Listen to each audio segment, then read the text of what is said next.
Hello guys, আসসালামু আলাইকুম। আজকে তোমাদেরকে আমি দেখাবো উস্তে ভাজি, একদম পারফেক্ট উপায় উস্তে ভাজি যাতে তিতা না লাগে।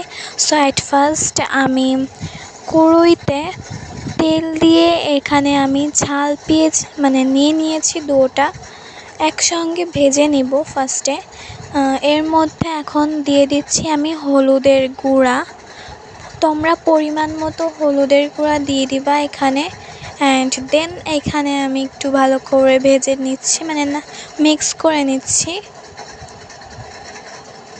মিক্স করতেছি। অ্যান্ড যখন একটু ভাজা ভাজা হয়ে আসবে তখন এইখানে আমি যেটা করব সেটা হলো, এখানে নাড়তে আসি, এটাকে মিক্সড করতেই আছি। অ্যান্ড অবশেষে মিক্সড করা আমার শেষ হয়ে গেছে।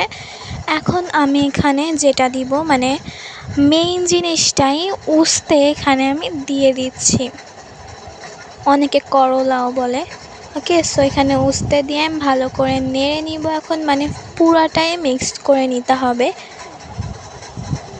সো এইভাবে তোমরা যদি রেসিপিটা রান্না করো একসঙ্গে, সো একটু তিতে হবে না এবং খেতেও কিন্তু খুবই ভালো হবে, দেখতেও খুবই সুন্দর হবে।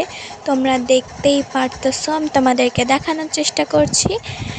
এখন এটাকে আমি ঢাকনা দিয়ে ঢেকে দিব 10 মিনিটের জন্য।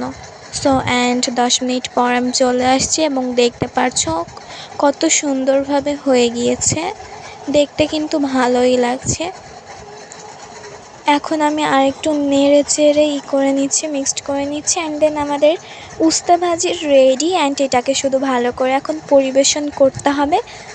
সো অনেক সুন্দর লাগবে, খেতেও মাশাআল্লাহ অনেক সুন্দর, ভালো হয়েছে।